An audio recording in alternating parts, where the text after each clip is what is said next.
শুভেচ্ছা অভিনন্দন। সারাদিনের ক্লান্ত যেন দূর করে বিকালের এক কাপ চা। তো আজকে আমার রেসিপি চা। আমি সন্ধ্যাবেলার এক কাপ চা বানিয়ে দেখাবো। তো চা বানানোর জন্য আমি প্রথমে একটা পাতিল বসিয়ে নিয়েছি চুলায়। এ পর্যায়ে আমি দিয়ে দিব দুধ। তো আমি আজকে 3 কাপ পরিমাণে চা বানাবো। তো 3 কাপ পরিমাণে চা বানানোর জন্য আমি এখানে হাফ কেজি পরিমাণে লিকুইড দুধ নিয়ে নিয়েছি।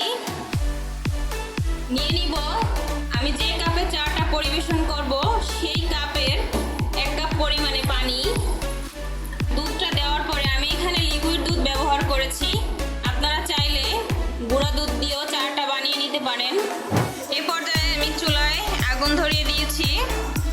এখন আমি চুলার জালটা ফুল আঁচেই রাখবো। দুধটা ফোটা পর্যন্ত আমি অপেক্ষা করব। ফিরে আসছি দুধ ফোটার পরে। এ পর্যায়ে আমি চুলার আগুনটা ধরিয়ে দিলাম। এ পর্যায়ে আমি চুলার আঁচটা ফুল আঁচে রাখবো অন্তত পক্ষে 5 মিনিটের জন্য। ফিরে আসছি 5 মিনিট পরে। ফিরে এলাম 5 মিনিট পরে। আমার চা বানানোর জন্য দুধটা ফুটে উঠেছে।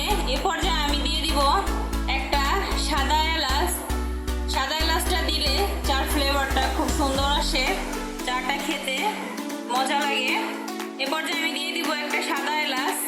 তো সাদা এলাচটা দিলে চার স্বাদটা একটু বেড়ে যায়। তো আপনারা চেষ্টা করবেন সাদা এলাচটা দেওয়ার জন্য। ফিরে এলাম 5 মিনিট পরে।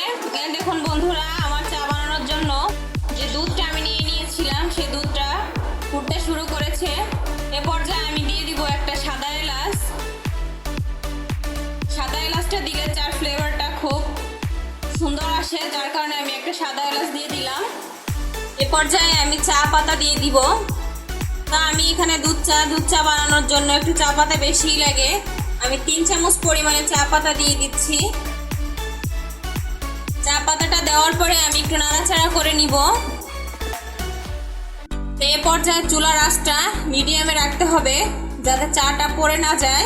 এভাবে করে আমি পুরো চাটা বানিয়ে নিব। এই দেখুন বন্ধুরা, আমার চাটা কত সুন্দর একটা কালার এসেছে। উপর থেকে সর পড়ে গিয়েছে, দুধের যে একটা সর থাকে সেই সরটা এসে গেছে চাতে। তো এই পর্যায়ে আমার চা হয়ে গিয়েছে।